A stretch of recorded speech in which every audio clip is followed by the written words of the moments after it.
Hi there, welcome into episode 4 and Happy New Year for the Britt and Chad show. Hope you had a terrific holiday season. I'm Chad Anderson. And I'm Brittany Anderson, and I don't know how you guys are feeling, but man, it is already mid-January, a new year, and kind of feels a little bit like Groundhog Day. I know for me personally, I'm still trying to get into the groove of the new year. I think that a lot of people are kind of feeling the same way. So I think we're gonna see a light at the end of the tunnel for 2022. But man, it has been off to kind of a rough start. What do you think, babe? This is an ongoing tunnel that has no end and no light. You see the tiny puncture wound of the tunnel from above that you see sunlight is up there, but there's no light in front of you, it feels like. All right, so you guys will come to find, if you follow us for any period of time, if you end up becoming a fan of the show and listening, you'll find that I'm more of the optimist. So I truly believe we are starting to see a big shift in things. I'll let Chad continue to be the pessimist. Whoa. The realist. Yeah, people confuse pessimism and realism, okay? Just because something's not what you want to hear doesn't make it pessimistic. But you aren't one to look at the positive side of things. Look at a lot of positives. A lot of positives. I don't know about all that, but absolutely lots of positives. All right, so what are we talking about today? All right, so today's kind of a fun one, and pardon me if I sound kind of funky and weird today. By the way, let's back up. We're trying to now record these every week and release them the following week, so that way we stay kind of more current in current events and current things going on and topics, and we don't want to talk about Christmas travel in May, so we're going to try to actually record things that make sense at the time that we're actually recording them. Today's going to be fun, too, because you may hear Locke or kids in the background trying to get into my office to interrupt or be special guest appearances on the show. So we're going to try to record a little more frequently as far as getting it out in real time. We appreciate the feedback and everybody participating and engaging and listening, downloading, liking our first 3 episodes that we had. So had a lot of good engagement and positivity back from those. You can also email us, by the way, at the Britt and Chad show at gmail.com. And I didn't even know we had an official email address. Look at you. I forgot, to be honest with you. I forgot. And then I thought, it might be easier to reach out there sometimes than trying to keep up with 6 different social accounts and YouTube and all this other stuff. So the Britt and Chad show at gmail.com. If you have questions, comments, want to bring up topics, whatever you got. So feel free to reach out to us there. All right. But for today's show, and by the way, I feel kind of funky because we're recording this on a Saturday.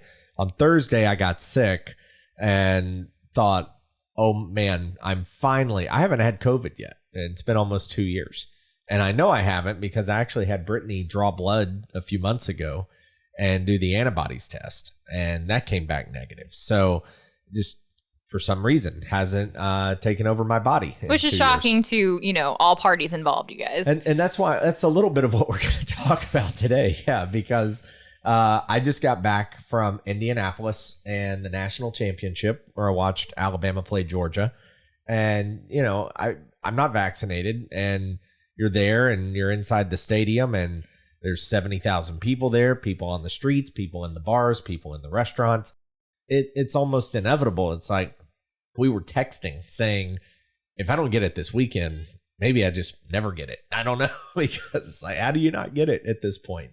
But if you know me, I'm a huge sports nut, and especially a love for 3 things mainly with sports. So the 3 loves are for Alabama football, Chicago Cubs baseball, and then I have a sports bucket list, meaning that I have to go to a Super Bowl in my life. Even if my team isn't playing, I have to go to the Masters at some point, to the Final Four, to the World Series, which I've done. So I'm trying to check off major things. And poor Brittany signed up almost 12 years ago. I know. I was just thinking about that. So the 12th, January 12th was officially 12 years since I moved from California to Nashville. And, definitely thought I was going to be here for a max of 2 years, getting my master's degree and working as a nurse. And here we are 12 years later. And then I met Chad about a month after moving here. So the rest is kind of history. But yeah, I remember when we first started dating and kind of starting to get the sense that he was a really big sports fan. And I was like, okay, I was a college athlete. I don't mind, going to a baseball game, a football game. I had no idea what I was signing up for. I had no idea the level of intensity that I was about to experience in that whole arena because, I went to Indiana for undergrad. So, we didn't have a phenomenal football program, definitely, known for its basketball history. And so I enjoy sports for sure. But it's on a whole nother level when you're in the South, and especially if you are anywhere in the vicinity of Chad Anderson. Yeah, that's the South, though. That's the Southeast. It's why the SEC has participated in every national championship football game since 2006, except for one. That's why. That's what it is. That is SEC country, SEC football, SEC obsession, fatigue, whatever you want to call it. We're actually watching the NFL playoffs while we're recording this, or I am. Anyway. There's always a game on in the background somewhere. It's going to be on his phone. It's going to be on one of our million TVs, his computer. Yes, it's always. All of the above. Now, to Brittany's, this episode, though, I was trying to tell her this is really more about how wonderful she is. Because I've told stories. I've told so many stories about what I've been to, what games, experiences, what I've gone through travel wise, moments I've seen, etc. But Brittany has been along for so many of those. And I truly take a step back. And guys, let me just tell you, if you're not married, then find a wife like Brittany who will put up with this. And then 2, if you are married, either A, consider reformation, or B, consider a divorce attorney, and find someone like her, because I'm telling you, it does make life. I'm so spoiled when it comes to this stuff. So you got to tell the story because it's funny how tell which one? No, There's the first so many. one, the very first one. So the first Alabama game, yeah, which is about 7 months after we start dating. So I think this was definitely Chad's big test for me. I think that things have been going. 100%. Yeah, I think things have been going pretty well. And he's like, okay, it's September. I'm going to take her down to Tuscaloosa for her first Bama game. Let's see how she does. Which was a big one, by the way. Bama's hosting Penn State in 2010. And Joe Paterno's the head coach. Nick Saban's the head coach. Bobby Bowden is in attendance. So you got 3 of the all-times in the same stadium. So it was pretty miraculous and a big deal in Tuscaloosa. So I was just excited because I knew he was excited. I, had never experienced anything like that, and going down to Alabama, all these things.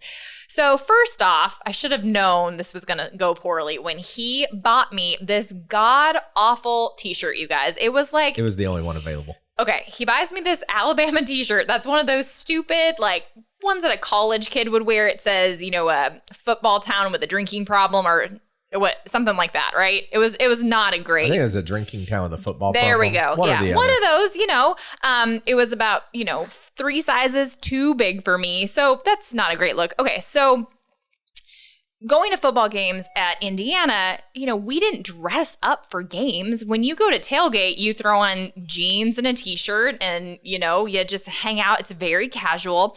So I kind of expected the same thing for the tailgate environment at Alabama. Well, I was so dead wrong. So I throw on this god-awful t-shirt.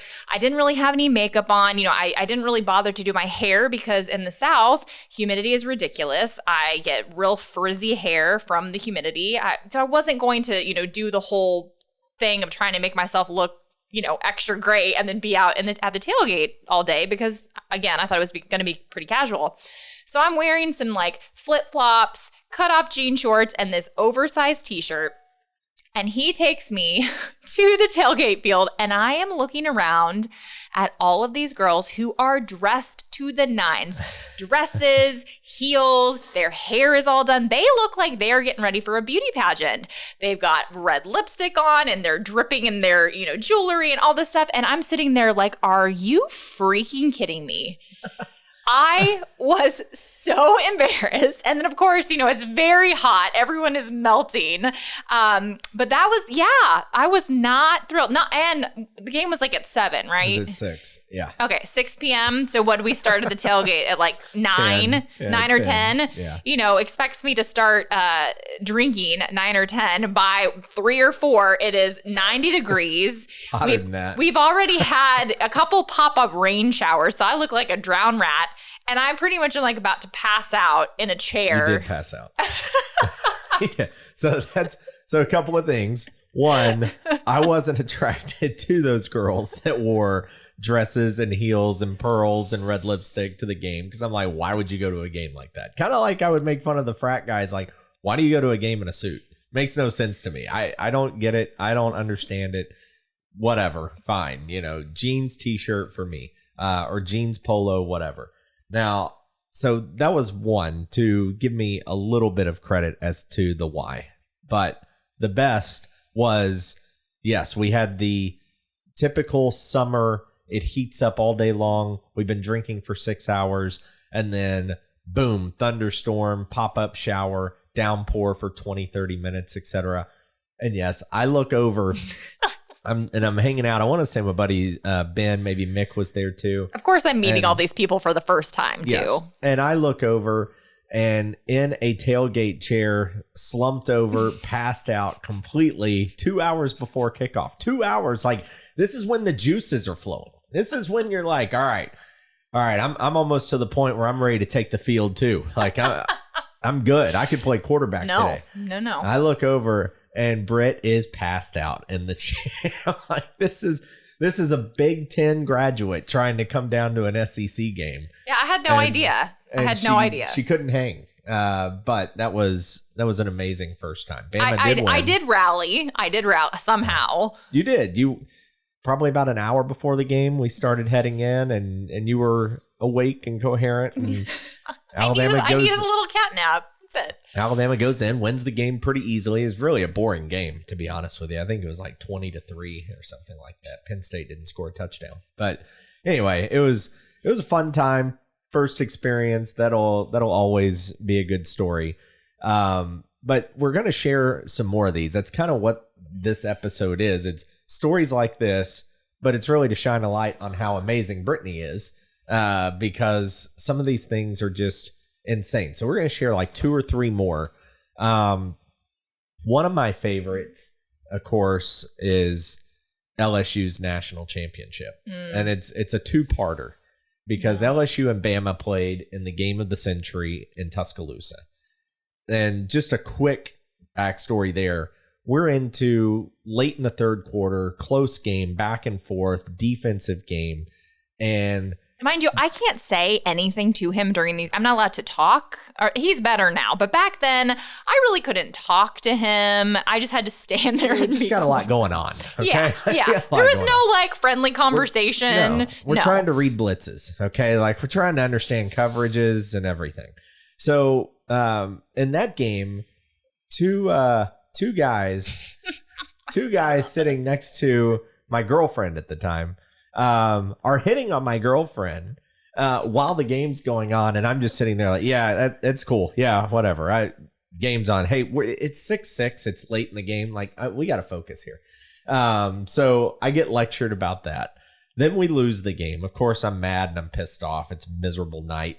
Back then, there wasn't a playoff. You had to be one of the top 2. I'm like, we're done. We're never going to make it in.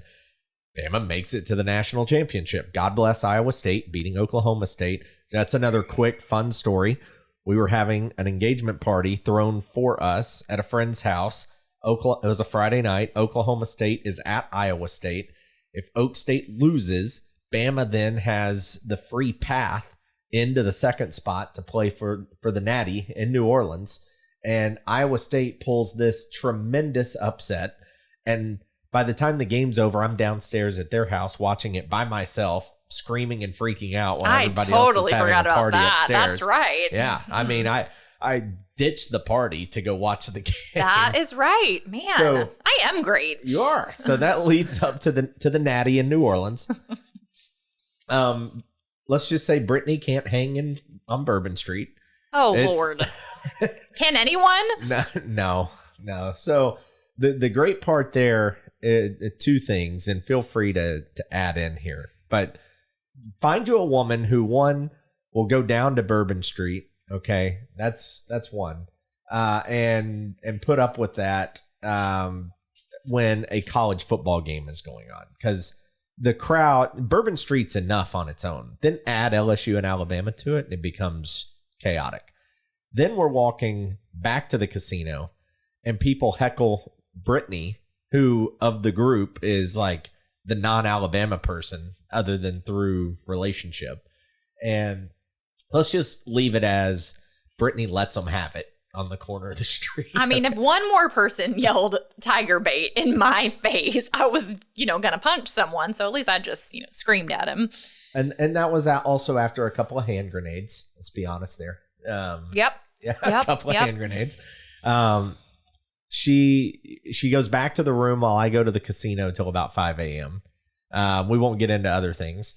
Then we go to the game. We sit like in the LSU section, which was... And what time did we leave for the game, Chad? What time did we leave for the game? It was like... noon. No, it was earlier than that. I don't know. It was like a 7 p.m. game again, yeah, right? They always Yeah. You got to get ready. Okay, so I think we left at like 10. It was early. Yeah. Bama wins. And then one of the best parts of that whole night, though, was afterwards, because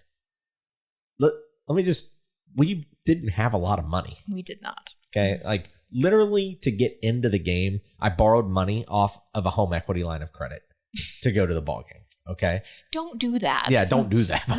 I don't know, man. I say that and then I'm like, yeah, but it was such a great experience. But then we do have the memories. You are kind of regretting it for the next few months, or you're like, was it really worth it? And so anyway, but we go to the game, and our flight was at, I don't know, like 6:30 the next really morning. Early. So you got to remember these title games, they end like 4 hours later. It's not a short game. So 11 it ends. You got to get out. You got to walk back to the hotel. By the time you get there, you got to kind of unwind, settle down, get some food in you, have a soft drink, not a hard drink. It's 1 o'clock. Okay. Then you got to be up at 4:30 or 5 to get to the airport in time to get on the flight to come home. So I was like, who needs a hotel room at $400 or $500 a night when our flight's at 6 a.m.? We go back to the hotel bar, close it down around 2. We go to a lobby couch and just kind of slump over on each other on the lobby couch and sleep. By the way, Les Miles walks right by us on the way to the elevator. That's right, y'all. He made me sleep in the hotel lobby. In the hotel lobby. And we get up a few hours later, grab our stuff from the bellhop, and go to the airport. And that was life. And we flew home, and you went to work. No, not that time. Are you sure? Yeah. You didn't go to work that time? That was the next year. Oh, that was Lord. Notre Dame. Yeah, that was not that one. It's not even it's just being able to come back to the hotel room and take a shower after that. My God. That's so I'm pretty true. sure that I still have permanent nerve damage in my pinky toes from being on my feet all day long from that game specifically. So I did a lot of just setting the stage and the story on that one. What was the worst part of the LSU experience from the regular season getting hit on to the engagement party to Bourbon Street to the post game on the couch, or almost getting in fights in the LSU section because Bama shut them out? I honestly, the experience was really fun. It was a great season. It was really exciting. I totally forgot about the engagement party, so obviously that didn't bother me too much. It's also so much fun to beat LSU. Even more fun to beat them in what's quote unquote their house. So yes, but also obviously you were and are way more invested in that than especially I was at that time. Yes. So yes, I definitely think the worst part was when you almost got in the fight with the LSU fans that we were sitting next to. Like that guy's girlfriend and I were like trying to keep you guys apart. I really thought you were going to get punched in the mouth. So that part was not super fun. The winning was really fun. So which part was the worst then? I would say that. I was just I was concerned that you were actually going to get beat real bad. The thing is, I will never throw that first punch. No, but you'll say something snotty and get yourself punched. I will trash talk you.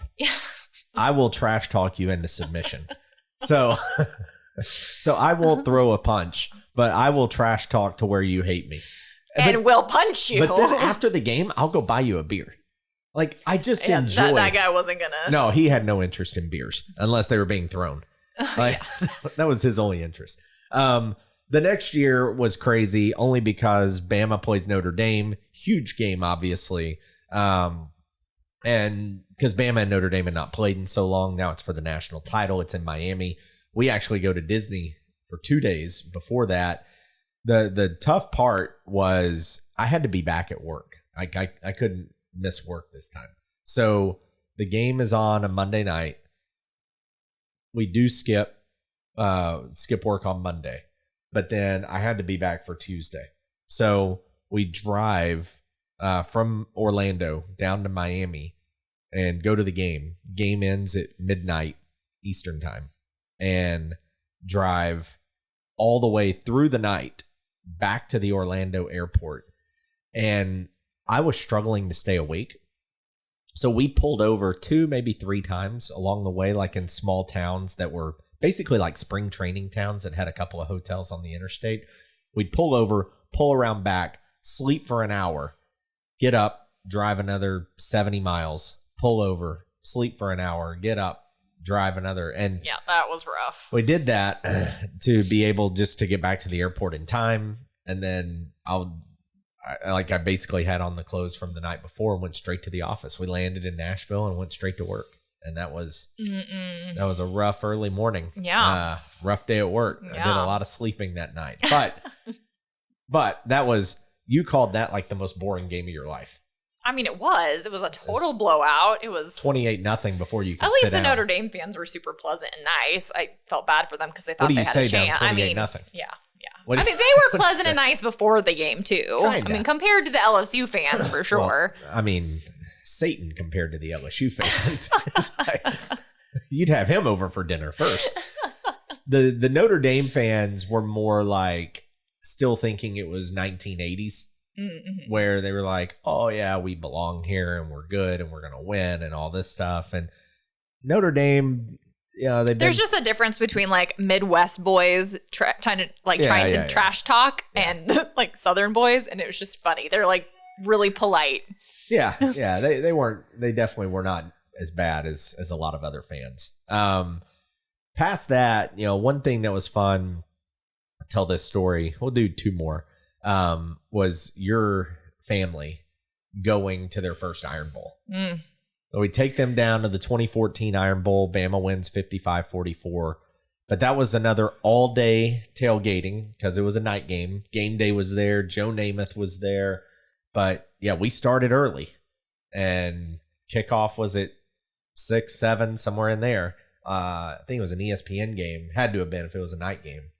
And so we do all that. And, it was a good time. It was cold, which San Diego people are not. It was very cold. Not used to that. But at some point, I was sent away because I think I left and Bama started doing better. You weren't sent away. Oh, I was not allowed to return. There it is. Okay. That's better. Okay. Yeah.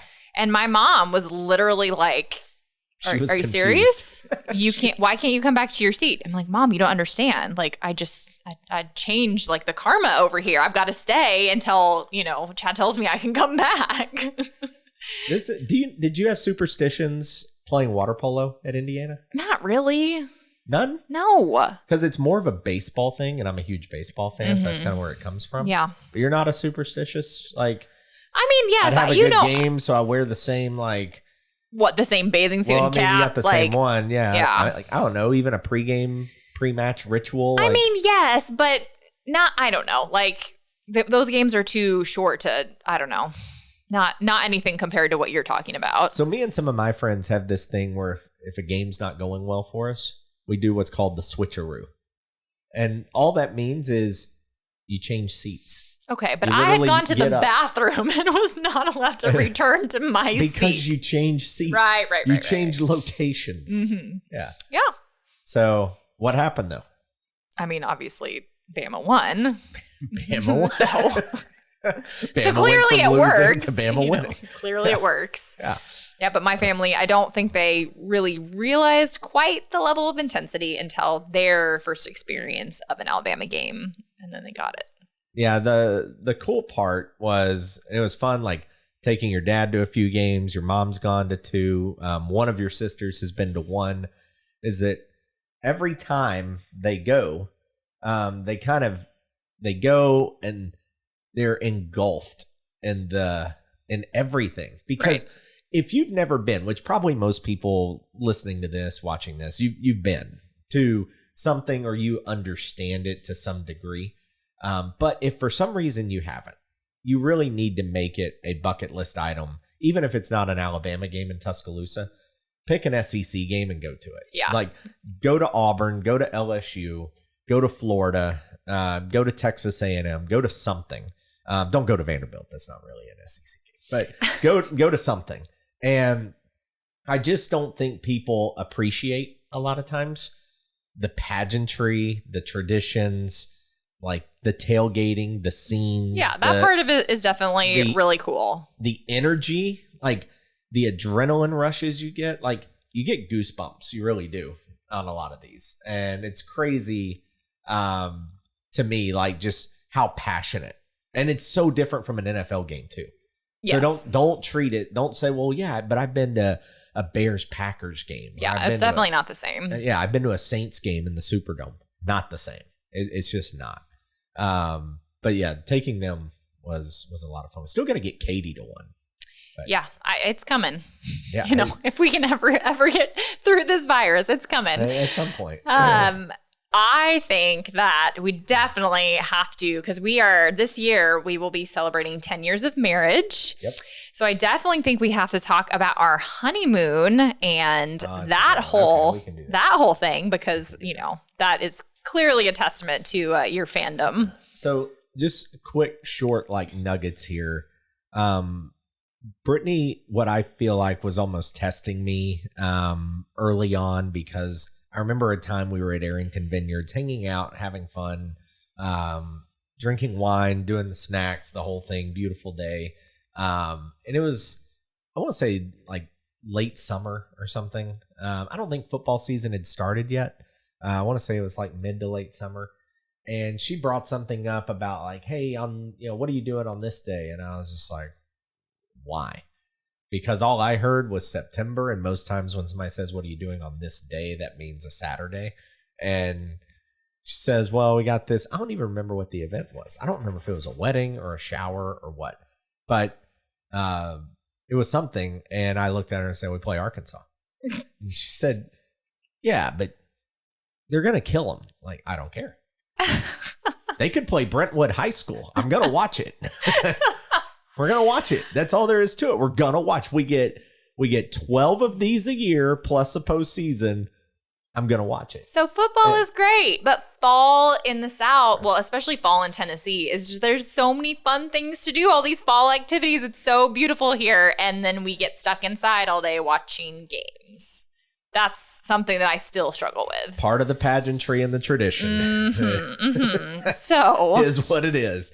So yes, our wedding. Okay. So originally, before the SEC realigned and added teams, which Texas A&M and Missouri ruined this. It's their fault. Okay. It's not. I mean, obviously. So Bama was supposed to play at Vanderbilt the year we were getting married. And it just so happened that they were getting, and Brittany wanted to do a fall wedding. And it just so happened that they were in October, was the game.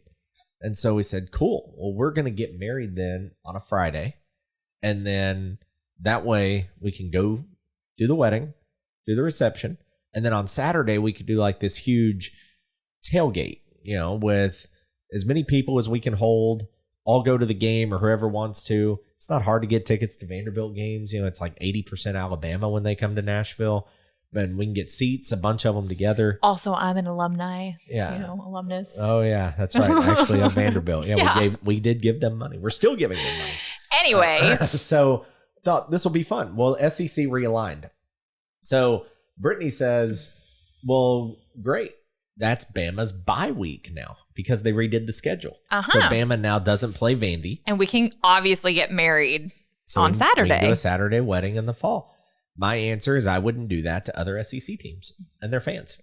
I wouldn't do that. No, you would just do that to your bride-to-be. I just wouldn't do that. But you didn't care. And so we do a Friday night wedding. Which worked out great. It really did. Because you really figure out like who really loves you. Because we did a Friday night wedding at 5 p.m. And so, people had to leave work early, fight traffic. So, it ended up being perfect. So. We go to Thailand. That's our honeymoon. 12-hour difference. Literally 12 hours. So Bama's on the road playing Missouri. Well, they're the 2:30 CBS game, which means 2:30 a.m. in Thailand. On Sunday, by the way. It's Sunday morning watching Alabama football. And it was one of those that had individual bungalows, and the internet wasn't great in the bungalows. It was better in the lobby. You're not really supposed to be on your internet on your honeymoon. Just saying. No. No. But only so many rounds in a match I can survive, okay? I'm not a robot. Not a robot. So we go, and college game days at 8 p.m. out there, which is so weird. And go to the local little store down the street, walk down there. We get Thai beer, chips, dip, snacks. Like they have the craziest flavor chips, like pizza and shrimp and just like all these random things. Of course, you get some crazy snacks. Yeah. And so Brittany goes to bed. I take like a 3-hour nap or something? Probably. 7 to 10 or something like that evening. Get up. I go to the lobby and I take my iPad and my laptop and it's just me and the desk clerk. And she's looking at me like, what are you doing? And I sit down on the couch in the lobby and I set up both screens. She's like, no, what are you doing? I'm like, watching football.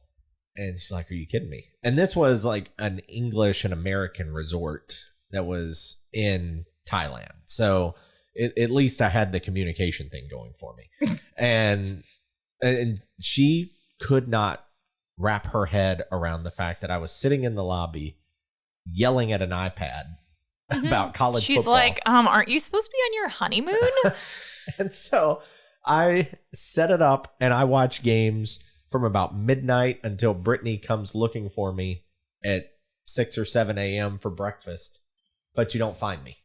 Yeah, I get out to the lobby. And I mean, this is a small little hotel. There was like 16 individual bungalows and then a little lobby area and like a restaurant and the pool area. So I'm looking all around for him thinking, okay, he's not here. I've already like scoured the property. Okay, he's been kidnapped. Obviously, he's been kidnapped and taken somewhere in, Southeast Asia, and I'm never going to see him again. Of course, that's where my mind goes. Yep. But it turns out he had just gone to use the bathroom and didn't want to wake me. Break, man. The beers had been flowing. Like I just had to take a break for a minute. You were in rough shape that day. Like it was Sunday fun day, like pool party, like everyone's having fun. We, met another couple who had just gotten married. They were from Israel. Yeah, Israel. And His name was God. No, I mean, it wasn't. It's not like, but it is something. It was like GAAD or something like that. Something like that. Yeah. They were super nice and super fun, but you were not really feeling it. They were great. Yeah, I wasn't a fan. They were super nice. I just wasn't a fan of everything they were wanting to do that day. They were like, hey, let's party in the pool and have drinks and take videos and pictures. And when you stay up all night watching football, that's what happens. I'm like, bud, I just went through an all night of SEC football. I'm pretty toast right now. To be honest, he's like, I don't know what that means. No, he had no idea, no clue. I don't even know what sports they play there. Soccer? In Israel, I just assume that's everything. I mean, probably. It's everything everywhere. It's not football. It's not college football. No. No. So Brittany pretty much stopped going to games with me though after the 2012 season because we went to the Notre Dame. We left out Georgia, the SEC championship in 2012. That was pretty traumatic. We were stuck in the Georgia section. It was the only tickets I could find. They were actually sold to me by a friend of mine who's a Georgia guy, and he had 2 extra. He's like, "You're gonna sit there, but I'll sell them to you for face if you want them." So I did that, and that was amazing after the game was over. But man, that was a very stressful. It's very stressful to be the wife of such a super fan because, when the team doesn't do well. Yeah, I was sick that day too. I was hacking up everything that day. And just, you couldn't do that today. Everybody would look at you like, COVID guy, stay away. But that was really rough to be going with that one. But to brag on Brittany as we finish this up and Locke's losing his mind is he wants in. So the national championship is a good example. I'm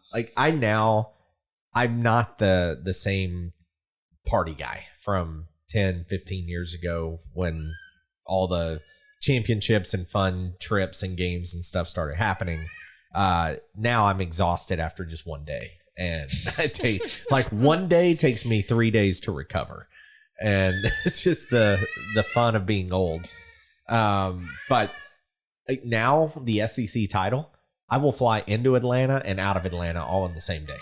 Yeah. Just like they're back. Because even though Brittany's so cool about me going, we have 3 kids.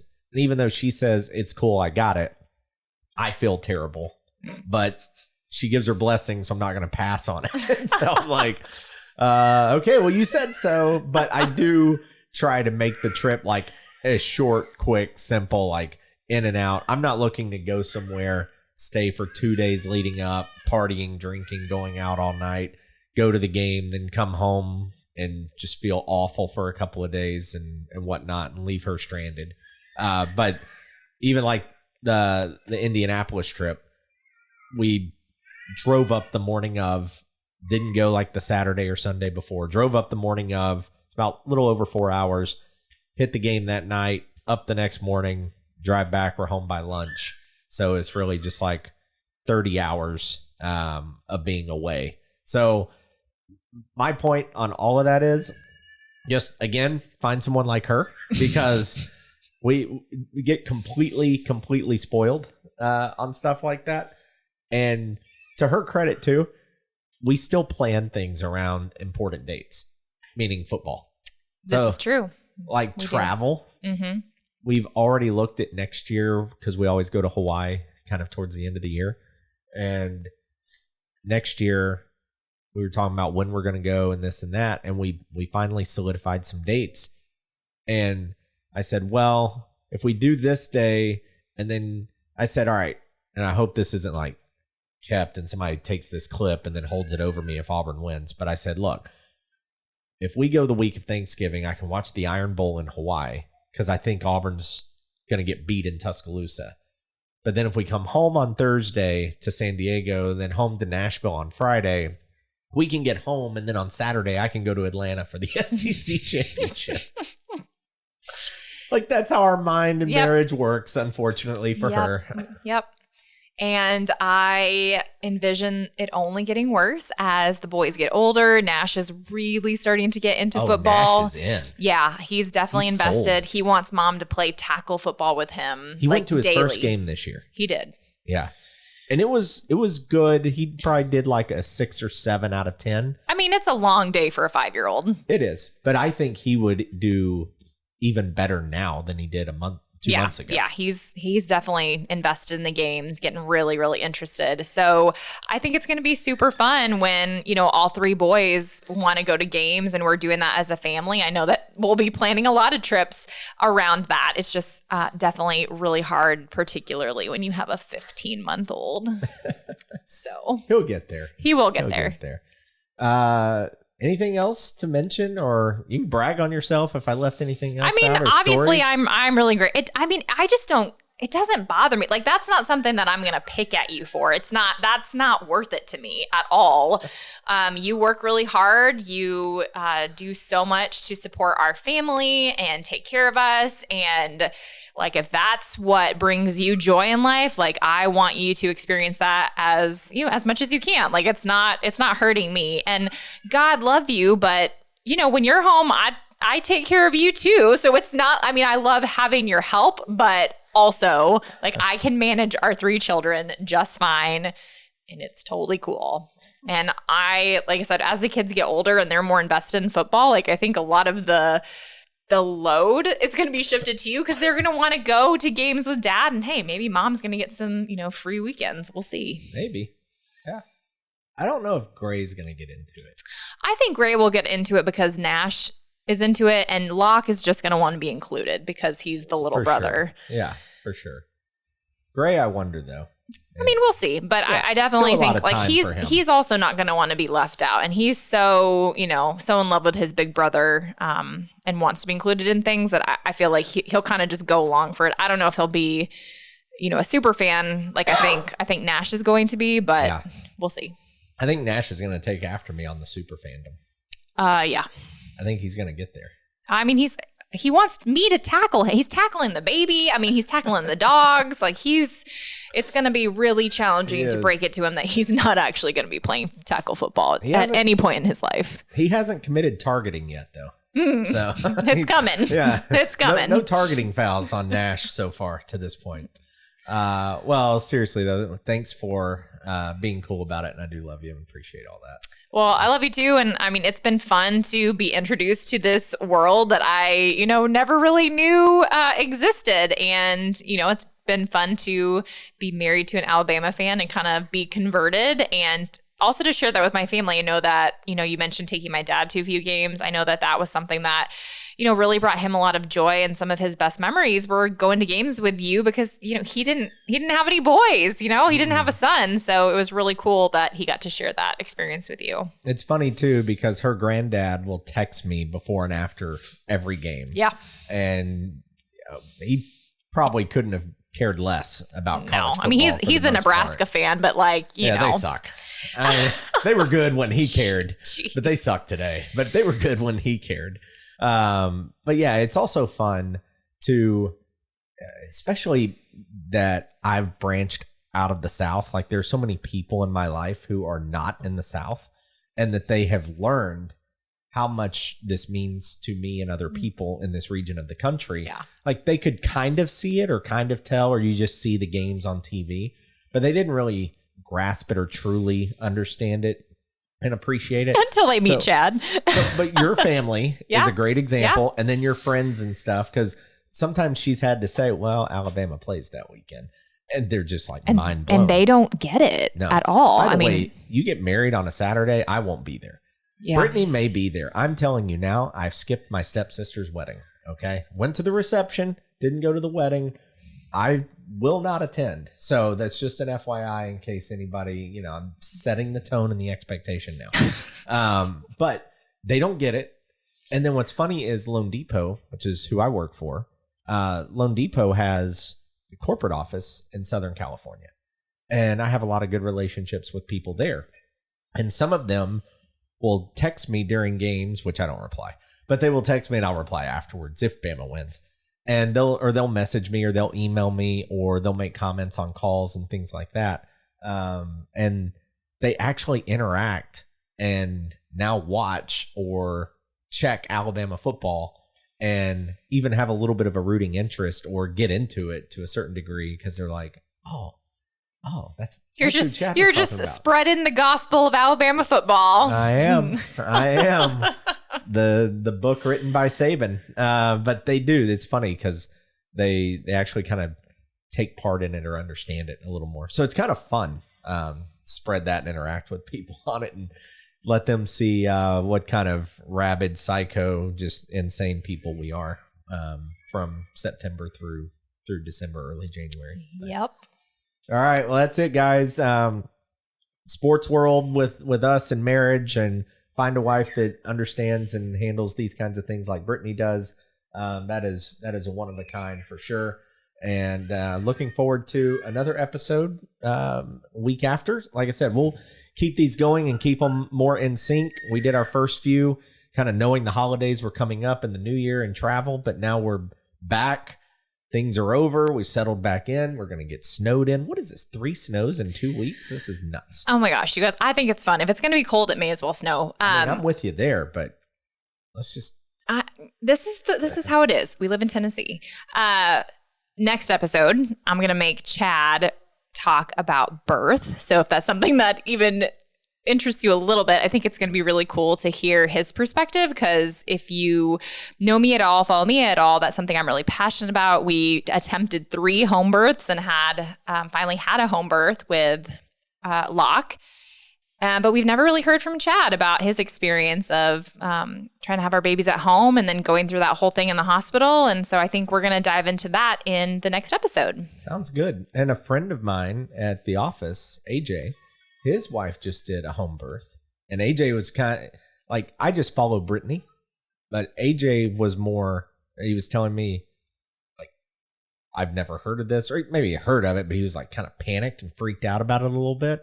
And then he said he experienced it and he was like, holy crap, that was awesome. She was a champ. I'll do this again. Yeah. And so, yeah, we'd love to get into that because it is different. It is completely different from the traditional mindset that we have today on how births are and how they're supposed to go. And so, yeah, it'll be a fun one to get into. So, all right. Hope you guys enjoyed this. For Brittany, I'm Chad. Thanks for listening. Please like, download, subscribe, share, engage, comment, whatever you do, Apple, Spotify, YouTube. And again, email us at the Britt and Chad Show at gmail.com. Have a great one, everybody. Thanks, you guys.